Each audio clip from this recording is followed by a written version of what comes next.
Today we are having a cybersecurity awareness program with Deputy Commissioner of Police South Division, Shri Harish Pandey sir. Hello, good evening. Good evening to all. So recently you have taken an initiative and helped out setting up online or on-call cyber complaint by calling 100 and giving it to a subdivision number 3. So what would you like to speak about it, sir? See, I must say the what you are talking about is basically the cybercrime incident reporting system. It is actually the initiative of our DCP command center, Madam Isha Pant. She has been basically at the forefront of this initiative, and under the guidance of our commissioner and our additional CPs West and East, she was able to conceive a system wherein people could just call 100 like they would call in any other traffic or law and order emergency in Bangalore city. So right now, although it is just only limited to the Bangalore city, where people can just call on the phone and they can report a cyber complaint. Why we wanted this is because we wanted people to be able to register their complaints freely without the constraints of time, constraints of travel, because many of these cyber frauds happened late at night.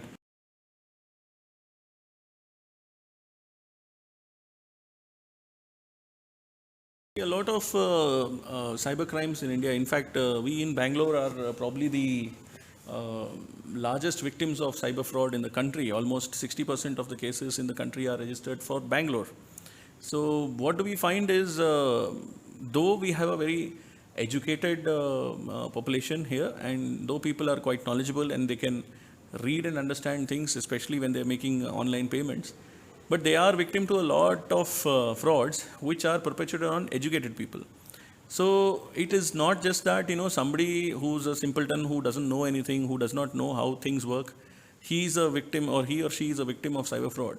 It's most of the people who are very accustomed to using online services for payments, for other services, and using online portals for handling their finances. It is these people who are mostly victims of cyber crime.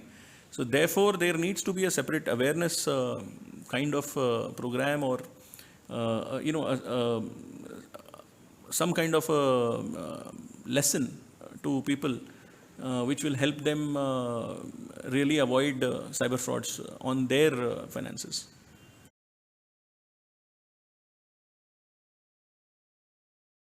Recently, there was a like the first ever Bitcoin recovery, which was done in your division. So, what would you like to explain about that case and how was the difficulties? What are the difficulties you faced in it? See, what I can tell you is it's a matter still under investigation, so I cannot reveal much about it. But I can tell you, yes, in one particular offense, we realized that part of the transaction which was done in this criminal case was done through a Bitcoin account. And there was some X amount of money which was available in the virtual currency, which was available in the Bitcoin account.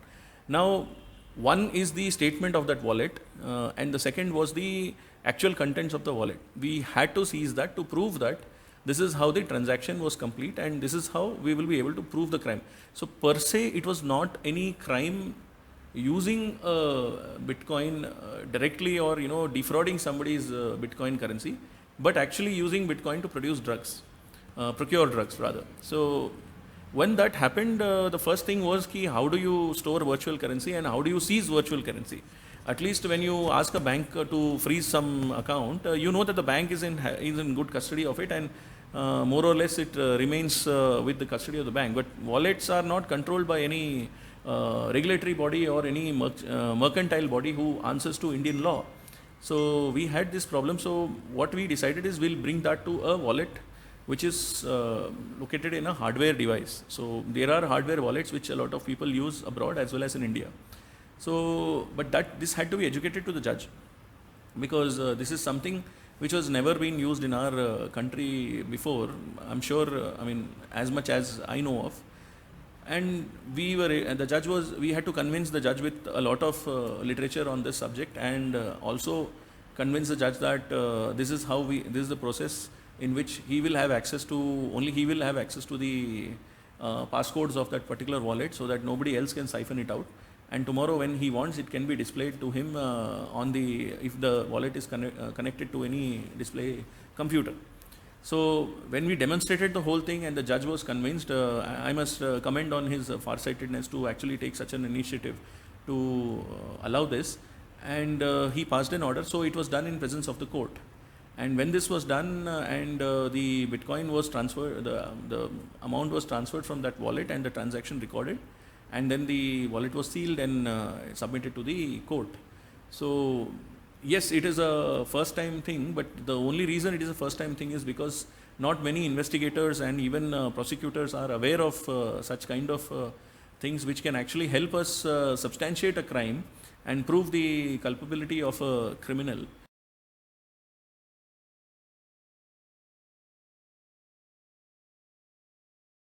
I believe it is not just a matter of cybercrime.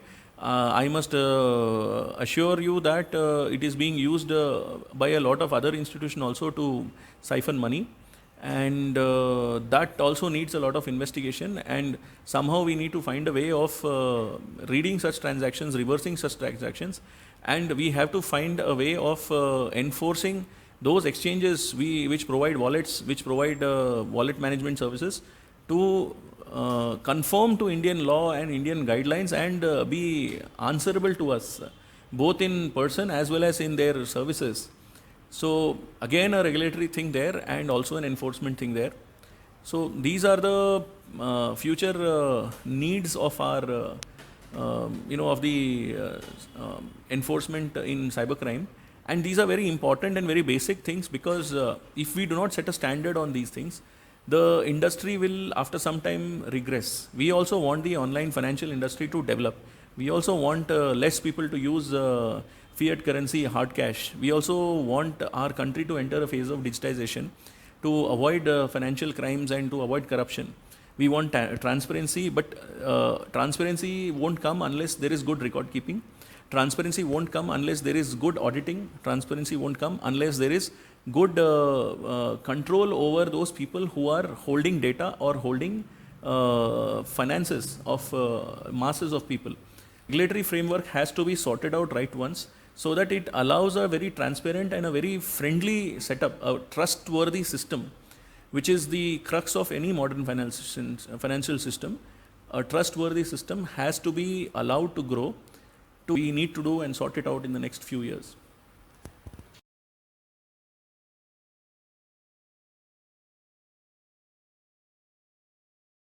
The problem with cyber criminals is that they are one of the most brilliant social engineers, social media engineers rather, whom you can have. So what they do is they are able to see what is trending on social media. They are able to see what is the in thing in social media. There were a lot of TikTok frauds, for example, when TikTok was the rage. And sooner once it went out, it also, today now, the Squid Game series is quite popular, so soon you will see something like that also. But the most important, rather common frauds is still the OTP fraud, in which people are told that, and then the reasons are different. The reasons given us that sometimes they're called and told that their SIM is going to be blocked soon, or it has been blocked, and that they have to reactivate it, and for that they will ask for a 6-digit number. And once that is done, the SIM actually gets blocked, and this person loses access of his SIM. And then the other person is able to use the SIM for the accounts connected to that particular SIM and get the messages and run transactions on their own. The second way is people will be told that their bank account or the credit card or ATM card is going to be blocked, or they'll say that we are giving you a fresh credit card or a fresh debit card, so we need the old one number to cancel that and all that. So, again, improvising depending on how that person responds. And once they get that, they are able to get people to reveal the OTP number which they have received on their registered SIMs, and because of that the transactions happen. One very long-standing kind of fraud is the OLX fraud, wherein people are displayed an item. Today it is not just OLX, it is Facebook also, it is all other portals where e-commerce is happening, second-hand business is happening. And there again they are promised something, and a transaction request is sent. The complainant, the victim actually thinks that he is getting the money say 10,000, but whereas the request will be for a deduction request. So that has also led to a lot of cyber crimes, especially OTP frauds. So basically related to OTP is what I would say is the most common cyber crime.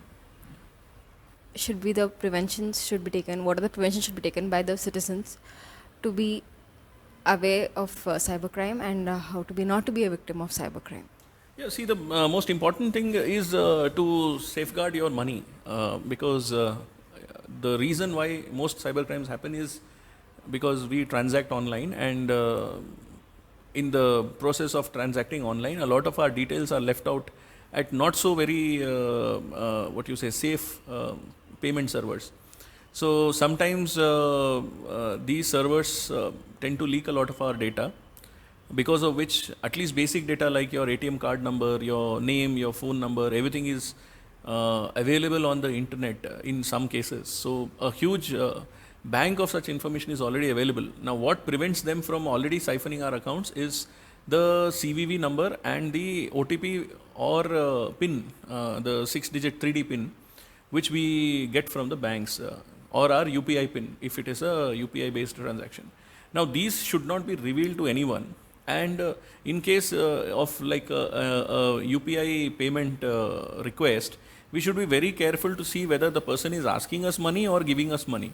Now that is also very clear on the screen actually, but most of the time we miss it in a hurry and we don't pay full attention because we are also doing something else when we are doing this, something like watching TV or watching a movie, or maybe chatting with other friends. So in the rush to do something, we do not pay good attention, and we tend to lose money. So probably when to be very careful when we transact a financial transaction, by at least paying attention to what we are doing is the safest, the biggest and most important thing we need to do.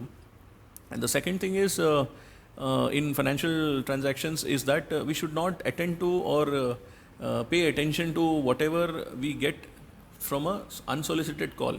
A lot of times people call us saying they are from the bank, they are from this or that department, and a lot of messages and calls come that we have won some prizes or we have been selected for something and all. Now what they are preying upon is the human tendency to feel special if they are selected, or if they are offered something or selected something. So that's how the criminals work. They first make you feel special and then they take away your money. So we should be very wary of anything which offers us something. In fact, not just that, we should also be very careful of what we are uploading on social media and Twitter, because if I have your number for as a good social media engineer, I can definitely get much more details about you merely by having your number or your email ID. So there are a lot of information which you don't think the other person knows about you, but he or she would have actually have had access to information, and none of this information he must have got illegally.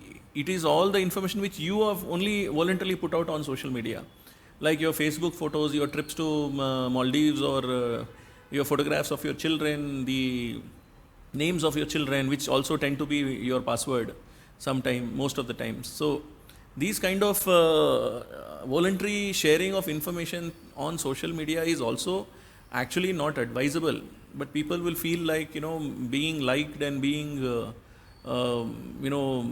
praised on the comment section makes them feel special somehow. So people still do this. I would still suggest it's not a great idea, but one most important thing we should understand, that any company, whether it is Facebook or Twitter, or whether it is some fraudulent looking company or even a fraudulent sounding company, any company which offers you something free of cost, please remember then you are not the customer of that company, you are the product for the company. So your information is basically being shared across platforms, hidden under different names or different terminology, and it is being shared with a lot of people, and not everyone will be saving your data securely as you would like to believe. So whatever you share has to be very minimal, and it should not reveal so many private details of you that people can take advantage of it if such data is hacked. For example, one social media company suffered a hack of almost 500 million users. That was almost 1/4, 1/5 of their entire social media user base.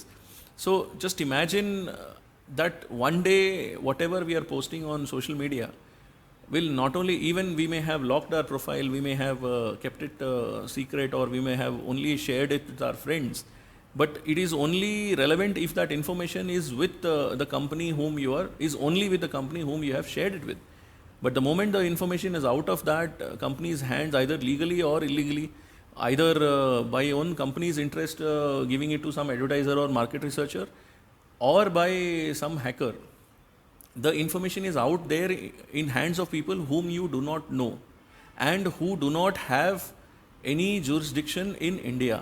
So prosecuting such people is also impossible, especially when the procedure of MLAT and the procedure of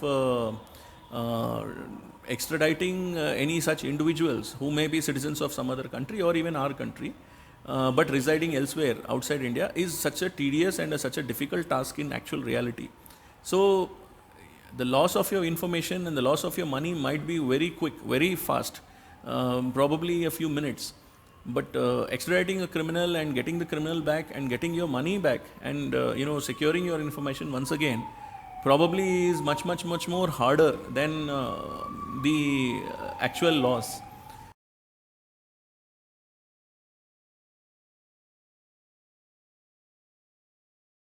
A lot of companies today, earlier our only financial handler was our bank, maybe say 20 years ago.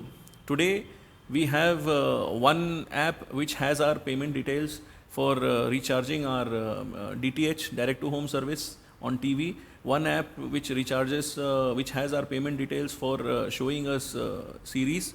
In fact, I think almost everyone is having both Netflix, Hotstar, Z5 and Extreme, and probably many other such streaming websites. All of them have our payment details because everyone gives it on subscription. So similarly, when we are buying groceries, we are buying milk, we are calling people for plumbing, every single thing is happening through an app which has our financial data.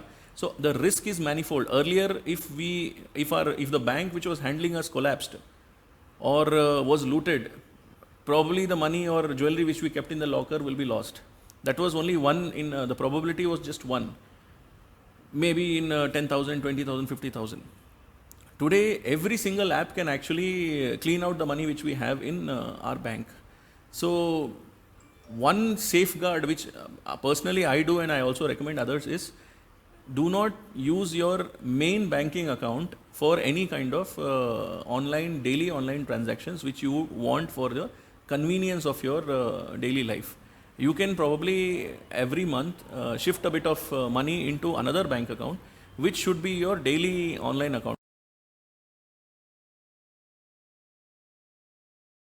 And one more thing I believe is that your registered mobile number, which you want to give as as the registered mobile number for a plethora of websites and all, please keep it only at home and do not use it at all for any other transactions. You can have a separate simple 1,000-2,000 rupees phone with a SIM, because all in all you need is SMS to the registered mobile number.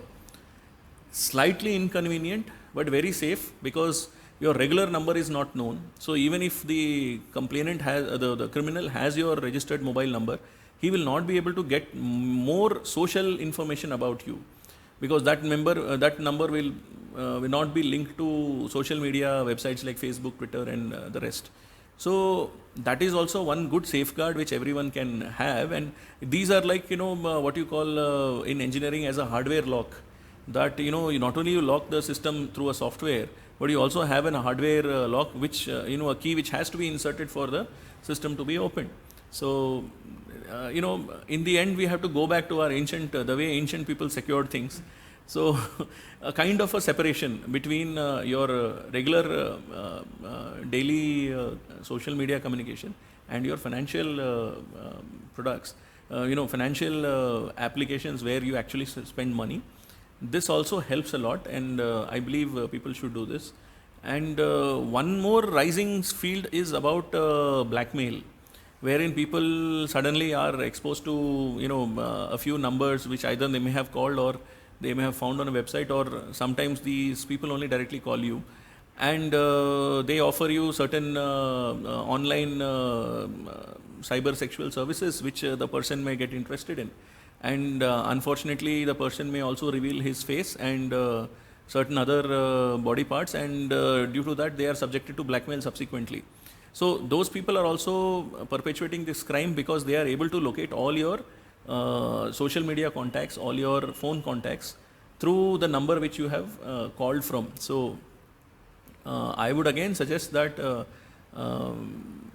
whatever be the case, no matter whether they are threatening to expose this to your wife, to your family, or anyone, the easiest thing to do in such cases is to call us on 112, tell us this is what is happening, and we will immediately not only apprehend that person and ensure that he never does this again, but we'll also do it in a very discreet manner without actually making this public information. So we in South Division as well as in Bangalore City have been doing this over the last 1 year, and we have helped out a lot of people who were subjected to unnecessary blackmail and who had actually paid up a lot of money also in some cases, and we got rid of such kind of criminal activity on them, and have apprehended many such criminals. Especially women are also subjected to such things, especially after a relationship goes wrong, and sometimes a lot of things are done on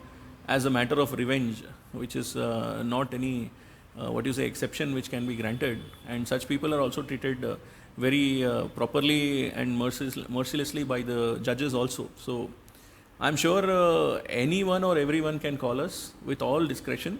If your matter requires discretion, or if you require discretion, we will handle it in such a way only. That's a really most important thing, sir, because many women who have been subjected for sexual harassment are scared to come out and speak about it. Sir, I want to ask one more question. So, do you think that a phone number or an email ID serves as a digital signature of a person in this digital world, or as a digital identity of a person? Digital signature, no, because the word signature actually has a bit of a legal meaning. So not a phone or email number, but definitely it's kind of a digital DNA fingerprint. It's like your presence in the world, and it can, just like your DNA can be used to track what you have eaten, or when you have eaten, and where all you have been to, and what all you have touched.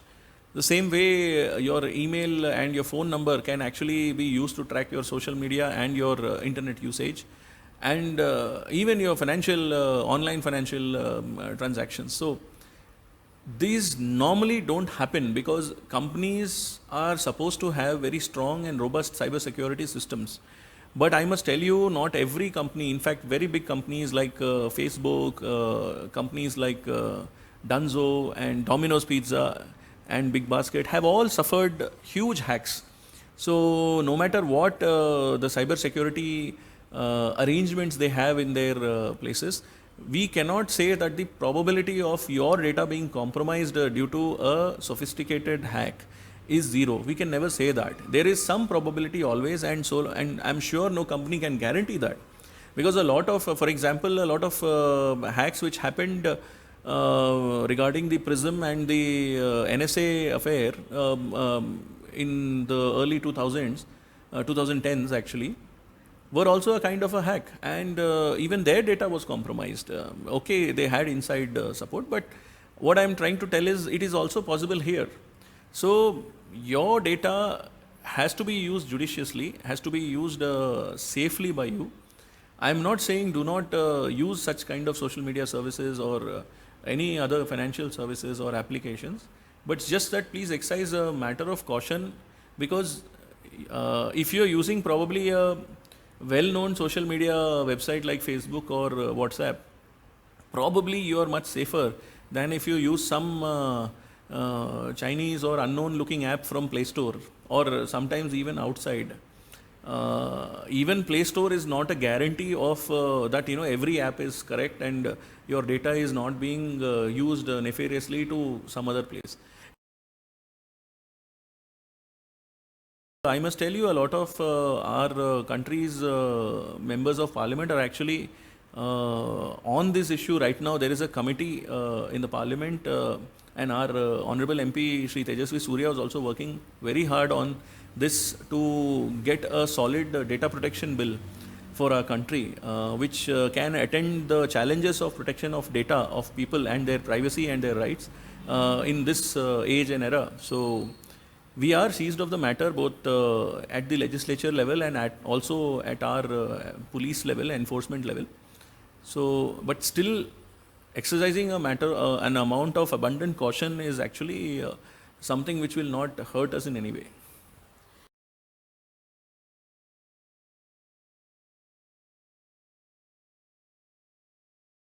So, what do you think is the future of cybercrime, sir? Do you think that is the prediction true that there'll be no arms war henceforth? There'll be only cyber wars. Is it true with respect to that?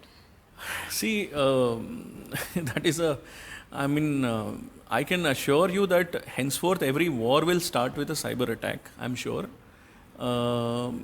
Many cyber attacks will not lead to actual war.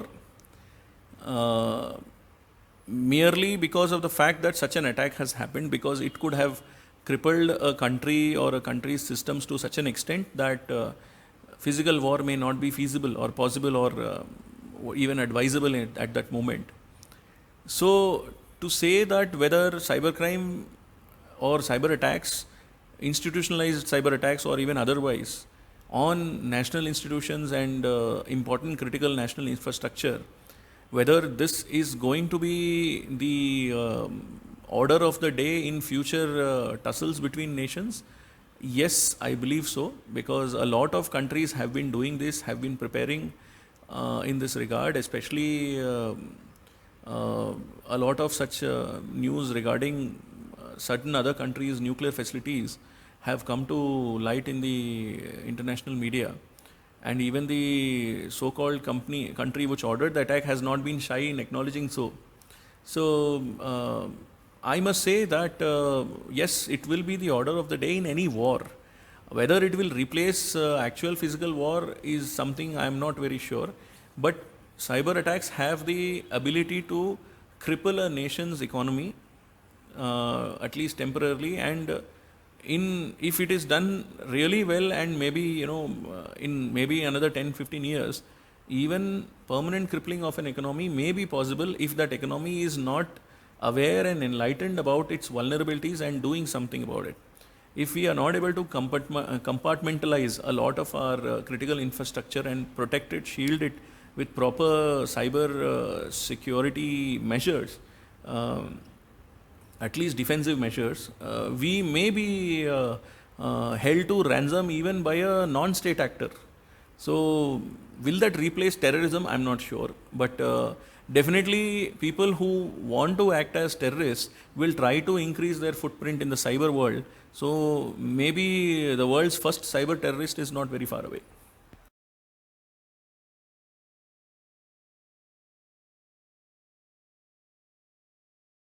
See, my viewpoint in this is, again, I must tell you, if this was a school, if cyber crime and investigation and cyber security was a school, I would probably be in pre-KG.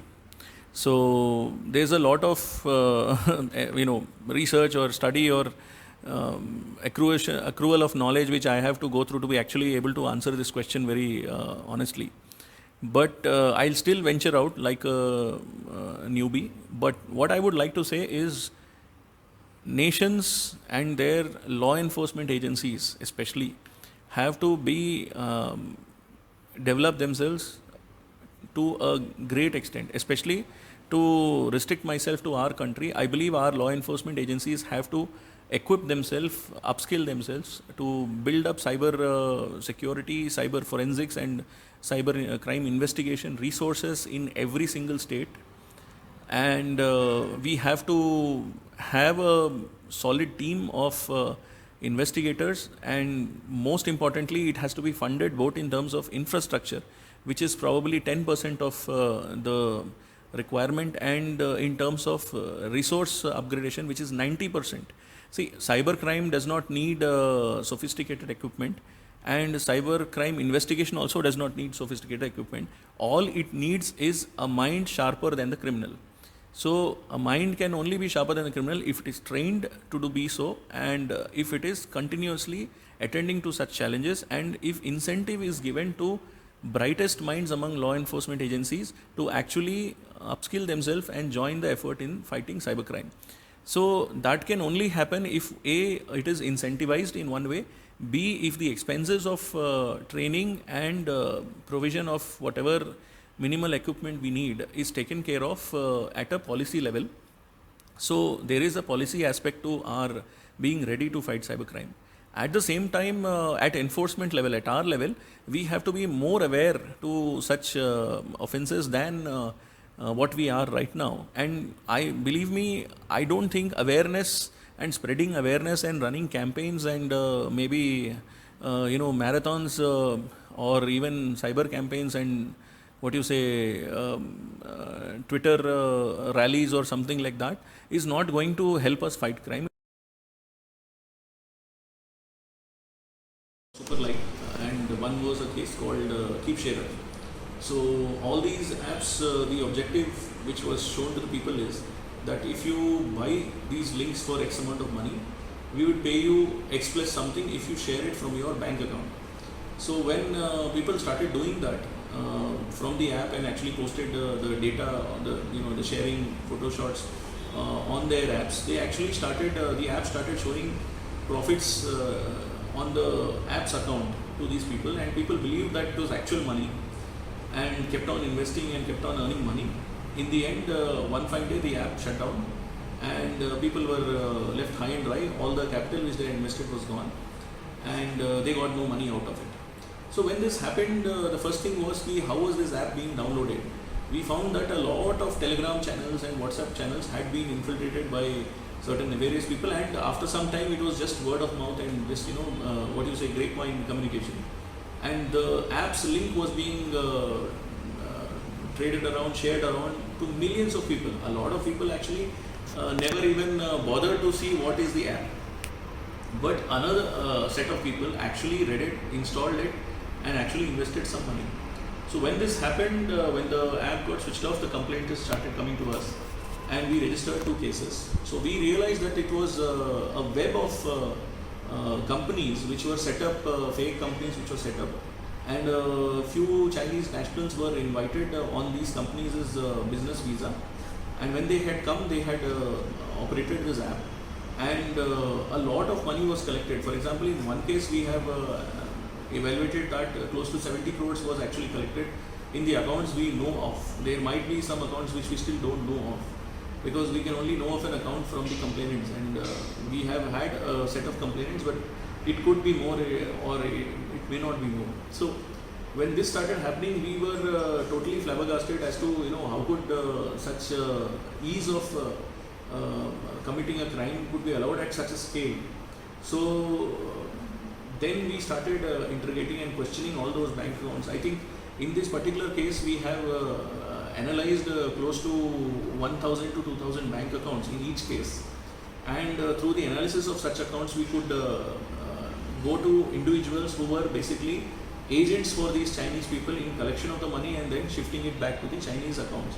A lot of such money was converted to Bitcoin and sent away to Chinese accounts. Now we have not been able to trace those, but we have been able to get certain statements of certain Bitcoin wallet IDs, which is again a first, but of course it's a minor achievement in that way, which actually showed us the money movement. It's just that the people who are the originators of this crime are now in China and not in India anymore, at least. So, but we arrested a lot of other people who were involved in this, who took commissions out of it and who actually earned crores of rupees through this.